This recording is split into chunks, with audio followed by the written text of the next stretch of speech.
My name is Maria. Standing in the middle of a room filled with 200 pairs of judging eyes, I felt a cold wave of shock and betrayal wash over me. My so-called birthday party had turned into a nightmare tribunal. My mother, Sarah, was tearing down my childhood photos from the wall one by one, her face twisted in feigned grief.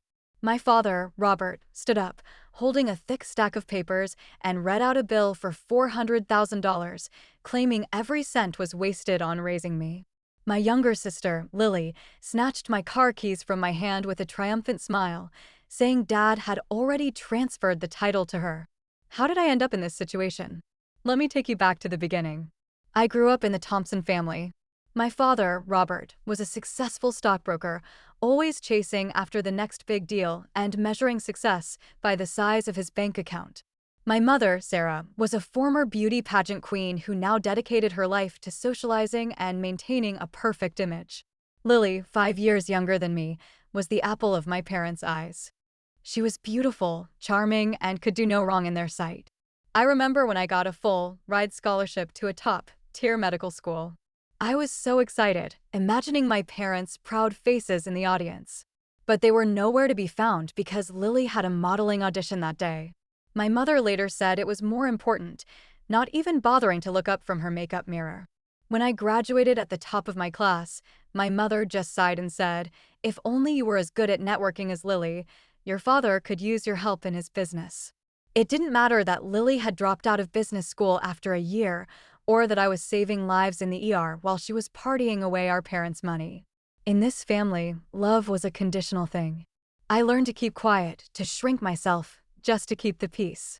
But there was one person who saw me for who I was, my grandmother, Clara. When I told her I wanted to be a doctor instead of joining my father's cut-throat business, she held my hands tightly and said, "Taking care of others is the most noble path, dear. Don't let anyone tell you otherwise." 3 years ago, Grandma Clara was diagnosed with stage 4 cancer.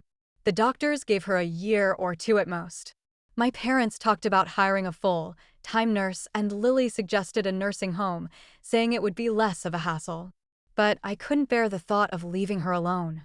I quit my job at the hospital and moved into her cozy little cottage on the outskirts of town.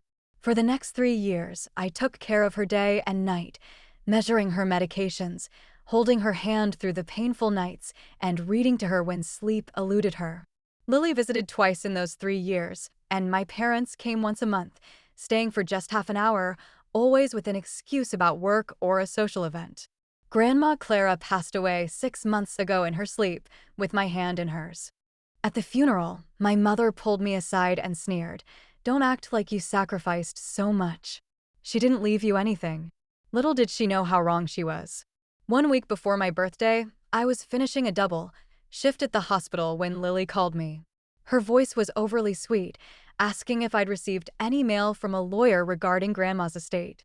Then she invited me to a surprise birthday party at home, saying the whole family wanted to make things right after Grandma's passing.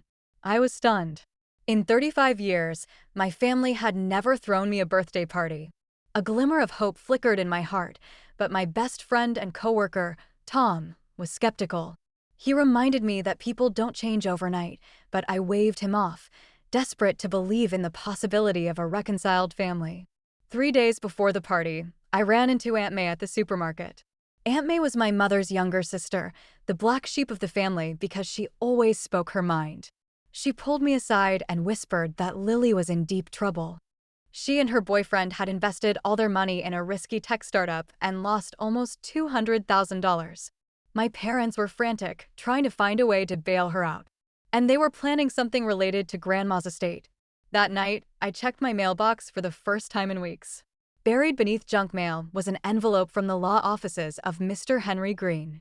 It was an invitation to discuss Grandma Clara's estate. I called the number immediately and got an appointment for the day after my birthday. The night before the party, I couldn't sleep. I thought about all the times I'd swallowed my pain and anger to keep the peace. I realized that every time I stayed silent, I lost a part of myself. I decided that no matter what happened at the party, I wouldn't let them define me anymore. On my birthday, I drove to my parents' house wearing a purple dress, Grandma Clara's favorite color. The driveway was packed with cars, far more than I'd expected for a simple party. I texted Tom, saying something felt off. He replied that he was parked nearby, just in case. When I walked into the house, I was greeted by the sight of rows of folding chairs filled with relatives, like a courtroom. There was no birthday cake, no balloons, just cold, judging eyes. Lily led me to the front, and then my father started his diatribe about the money they'd spent on me. My mother began tearing down the photos, and Lily snatched my keys. But I didn't break down. I took a deep breath and asked my father if he'd actually read Grandma's will. His face showed a flicker of doubt. I then turned to Lily and asked about her debt. Whispers filled the room.